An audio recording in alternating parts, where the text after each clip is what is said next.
अस्सलाम वालेकुम friends. Drama serial दाव की आने वाली एपिसोड बहुत ही इंटरेस्टिंग होगी। इसकी आने वाली एपिसोड में उस वक्त आएगा एक मेगा ट्विस्ट, जब एक तरफ तो आलियान की माँ को जब अपनी बेटी निशा पे साथ के किए गए मजालिम के बारे में पता चलेगा तो वो ये बर्दाश्त नहीं कर पाएंगी और चकराकर जमीन पर गिर जाएंगी, और दूसरी तरफ अलमास बेगम का निशा के साथ किया गया जुल्म इसकी बेटी अंबर के सामने आ जाएगा। हम देखेंगे फ्रेंड्स कि जब रिदा आलियान के नंबर पे कॉल करेगी और आलियान तबीयत की खराबी की वजह से सो रहा होगा, तो ऐसे में सुम्बुल आलियान का फोन आलियान की माँ को देते हुए कहेगी कि किसी रिदा नाम की लड़की का फोन है। रिदा से बात करते वक्त जब आलियान की माँ सुम्बुल की तारीफ करेगी तो रिदा से बर्दाश्त नहीं होगा और वो सुम्बुल से जेलस हो जाएगी, और फिर इसी जेलसी में वो ये जानते हुए भी कि आलियान की माँ हार्ट पेशेंट है और आलियान ने इनसे निशा पे साथ के मजालिम, साथ की माँ आलिया बेगम और अलमास बेगम का सच छुपाया होता है कि कहीं इनकी तबीयत मजीद ना बिगड़ जाए। मगर फिर भी रिदा सुम्बुल से जेलस होकर आलियान की माँ को सब कुछ सच बता देगी कि किस तरह साद निशा पे जुल्म करता था, उसे मारता पीटता था, उसे टॉर्चर करता था, और साद के जुल्म सहते सहते निशा का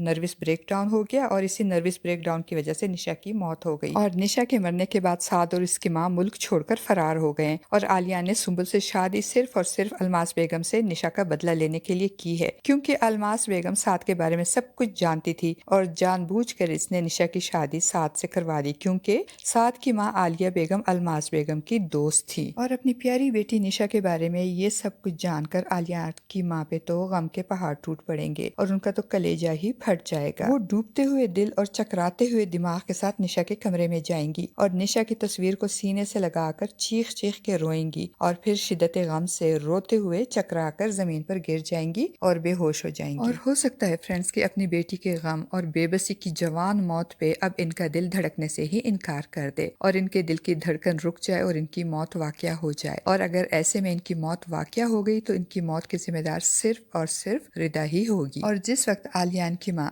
रोते रोते शदीद सदमे से गिरकर बेहोश होंगी, उस वक्त आलियान बुखार की वजह से बेसुध पड़ा होगा और सुम्बुल आलियान की तीमारदारी के लिए इसके पास मौजूद होगी। और फिर जब सुम्बुल आलियान की माँ के कमरे में जाएगी तो इनको जमीन पर बेहोश पड़े देखेगी और मुलाजमा को आवाजें देगी और सुम्बुल की आवाजें सुनकर आलियान भी भागता हुआ आएगा, मगर तब तक शायद बहुत देर हो चुकी होगी। और दूसरी तरफ अलमास बेगम अपने बेटे आसिम, बहू नेहा और अंबर के साथ बैठी शाम की चाय पी रही होगी। तब आसिम अपनी माँ से कहेगा कि सुम्बुल की जब से शादी हुई है वो तो हमें भूल ही गई है, वो हमारे घर ही नहीं आई। तो अलमास बेगम अपनी बहू नेहा को तंजिया नजरों से देखते हुए उसको सुनाने के लिए आसिम से कहेगी, अच्छी बेटियां ऐसे ही होती हैं, क्योंकि वो अपना घर बनाना चाहती हैं, इसीलिए उधर ही तवज्जो देती हैं। अब नेहा भी चूंकि अलमास बेगम की नेचर को अच्छे से जान गई है, इसलिए वो भी आसिम के सामने खामोश ही रहेगी। तो अलमास बेगम दोबारा से कहेंगी कि क्यों ना सुम्बुल, आलियान और आमना को चाय पे बुलाया जाए। तो अंबर जो एहसन से मिलने के लिए बेचैन हो रही होगी,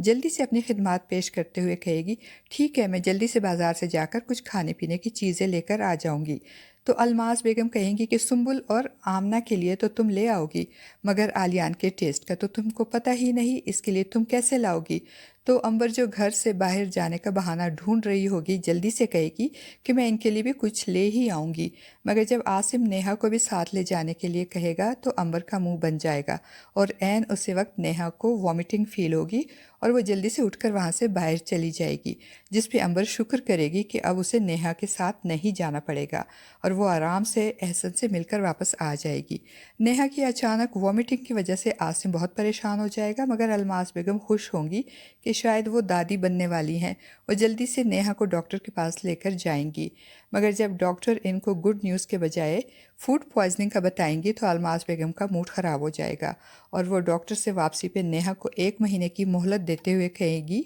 कि अगर 1 महीने में कोई गुड न्यूज़ नहीं दी तो वो अपने बेटे आसिम की दूसरी शादी करवा देंगी। और अलमास की बातें सुनकर नेहा की परेशानी मज़ीद बढ़ जाएगी। और फिर अंबर जो खाने पीने के सामान लेने के बहाने एहसन से मिलेगी और एहसन उसे अपने एक फ्लैट पर लेके जाएगा और इसको कोल्ड ड्रिंक में कोई नशा आवर दवा मिलाकर पिलाएगा, जिसे पीने के बाद अंबर पर नीम गनुदगी सी तारी हो जाएगी और एहसन उसे अपने बेडरूम में ले जाएगा। अंबर को बेड पे लिटाकर दरवाजे को लॉक करेगा तो अंबर जो अभी पूरी तरह गाफिल नहीं होगी, वो एक कमजोर सी कोशिश करेगी अपनी इज्जत बचाने की और एहसन से कहेगी कि दरवाजा मत लॉक करो, मगर एहसन पर तो पूरी तरह शैतानियत सवार होगी और उसने آج تک امبر پہ جو پیسہ لگایا تھا مہنگے مہنگے گفٹس دے کر آج وہ سب کچھ سود سمیت وصول کر لے گا، اور ہوش میں آنے کے بعد تو امبر کی دنیا ہی اجڑ جائے گی اور اس کے سارے خواب چکنا چور ہو جائیں گے، اور جب الماس بیگم کو پتہ چلے گا تو ان کے تو پیروں تلے سے زمین ہی نکل جائے گی۔ فرینڈز، آپ کو ہمارا آج کا یہ چھوٹا سا ریویو کیسا لگا؟ اپنی قیمتی رائے کا اظہار کمنٹ باکس میں ضرور کیجیے گا۔